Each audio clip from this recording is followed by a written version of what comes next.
हम सबका माइंड अलग अलग फील्ड में अलग अलग तरह से काम करता है। पर क्या होगा अगर मैं कहूं कि हर एक फील्ड को आप 9 तरह की इंटेलिजेंस से कवर कर सकते हो। ये 9 इंटेलिजेंस सब में नहीं होती, बल्कि हम सब में इन्हीं 9 में से 2, 4 या फिर 5 बातें होती है। पहले देखते हैं 9 इंटेलिजेंस कौन कौन सी है।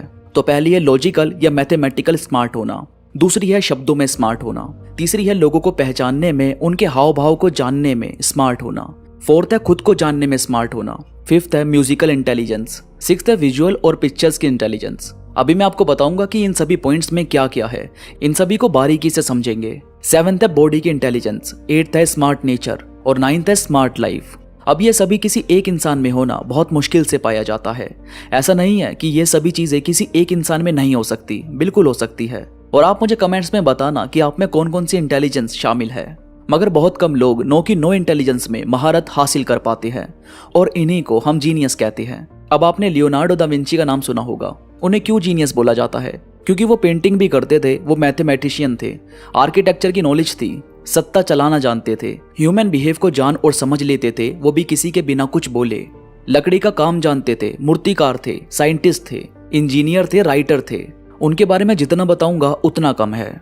मगर याद रखो ये सारे स्किल्स जो मैं आपको बताऊंगा उन्हीं पॉइंट्स के अंदर से होते हुए काम करती है। तो बस आप जुड़े रहो इस वीडियो में आखिरी तक, क्योंकि आज हम जानेंगे 9 तरह की इंटेलिजेंस के बारे में। सबसे पहले मैथमेटिकल स्मार्ट होना। ये पूरी दुनिया बिना गणित के कुछ भी नहीं है। जिसने भी पूरा ब्रह्मांड बनाया है उसे गणित की अच्छी खासी नॉलेज है। सूर्य से पृथ्वी उतनी ही दूरी पर है जितना उसे होना चाहिए। अगर पृथ्वी थोड़ी और दूर होती तो वो गर्मी ना मिलने की वजह से ठंडी पड़ जाती और बहुत ही ज्यादा यहाँ पर बर्फ पड़ती।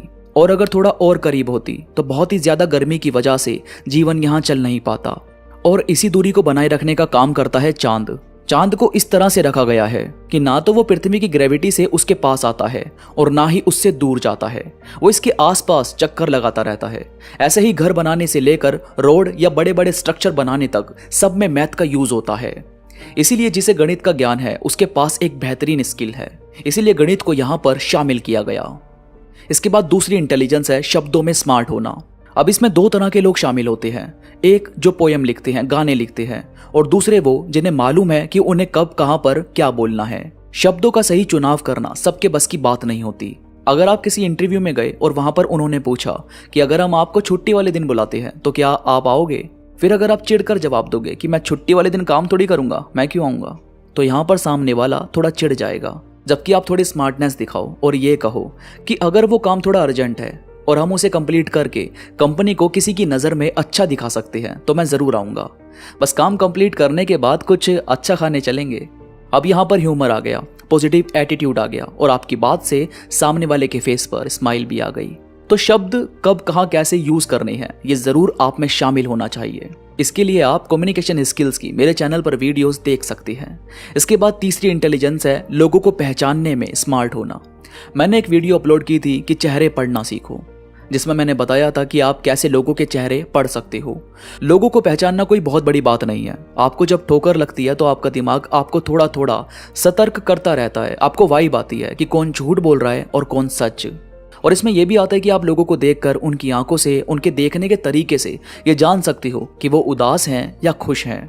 ये सब कुछ जब आप लोगों से बातें करते रहते हो, उनके मन की बातें सुनते हो, तो आपको ऑटोमेटिकली ये चीज़ पता चलने लगती है कि किसी को क्या फील हो रहा है।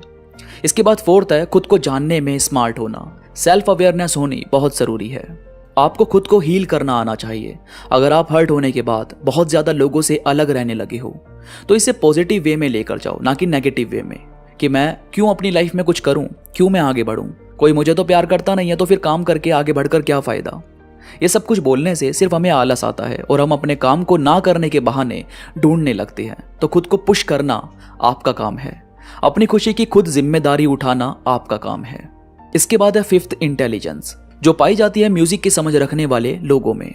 जैसे मैंने बताया कि बहुत सारी फील्ड इन्हीं 9 पॉइंट से होकर गुजरती है, तो उन्हीं में से एक है म्यूजिक। म्यूजिक की समझ रखना सबके बस की बात नहीं होती। ना तो किसी को कॉम्पोजिशन बनाने आती है और ना ही कोई जल्दी से राइमिंग कर पाता है। इसीलिए म्यूजिक फील्ड को काफी क्रिएटिव नाम दिया जाता है। इसके बाद है सिक्स्थ विजुअल इंटेलिजेंस। अब इसे हम 3 भागों में बांट कर देखते हैं। पहली है मेंटल इमेजरी। इसमें कोई भी इंसान किसी भी चीज को सोचता है और उसे अपने माइंड में ही ड्रॉ करता है, जैसे किसी का फेस, जैसे कोई पेंटिंग, मतलब सिर्फ एक नॉर्मल इमेज का उसके माइंड में आ जाना। दूसरा है स्पेशल रीजनिंग। इसमें है किसी भी ऑब्जेक्ट को 3D की तरह सोचना। जैसे मैं आपको बोलूं पिरामिड सोचो, तो आपके माइंड में एक ट्रायंगल सी शेप आ जाएगी। अब मैं कहूं कि इसे ऊपर से सोचो कि ये ऊपर से कैसा लगता होगा, तो आप कुछ ऐसे सोचेंगे, यानी ब्रेन का 3D तरह से काम करना। और तीसरा है इमेज मैनिपुलेशन। इसमें आता है कि जैसे किसी आर्टिस्ट ने पेंटिंग बनाई या सिर्फ स्केच तैयार किया, अब उसमें कौन से कलर करें जिससे वो बहुत ही ज्यादा खूबसूरत लगे।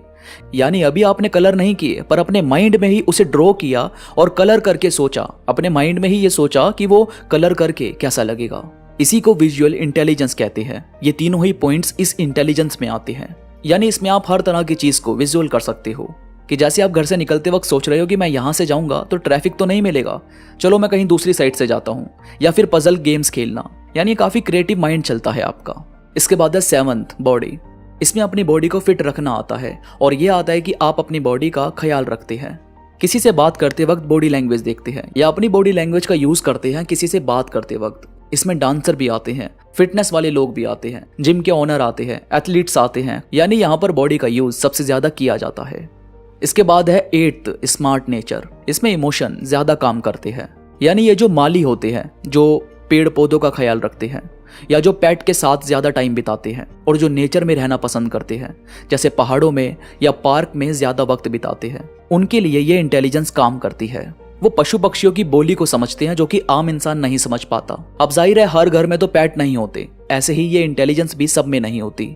हर एक का अपना अलग नेचर है, इसीलिए इस इंटेलिजेंस की अपनी अलग ही बात होती है। इसके बाद है 9th स्मार्ट लाइफ। इसमें वो लोग आते हैं जिनके माइंड में ऐसे थॉट आते हैं कि भाई जीने का मतलब क्या है, हम आखिर पैदा क्यों हुए हैं, या मरने के बाद क्या होता है। यानी डीप थॉट रखने वाले लोगों के लिए इस इंटेलिजेंस को यहाँ पर रखा गया है। इनको जिंदगी को अलग अलग तरह से देखना आता है, और ये इमोशनल और लॉजिकल दोनों तरह से सोचते हैं। इसके बाद ही लाइफ में फैसला लेते हैं। तो भाई ये थी 9 इंटेलिजेंस। इनमें से आप में कौन कौन सी इंटेलिजेंस शामिल है मुझे कमेंट्स में जरूर बताना। ये सभी इंटेलिजेंस आपकी मदद करेगी हमेशा अपने करियर में आगे बढ़ने में और लोगों से जुड़े रहने में। वीडियो में कोई भी बात आपको पसंद आई हो तो प्लीज लाइक करो और कमेंट्स में मुझे जरूर बताओ कि आपको ये बातें कैसी लगी।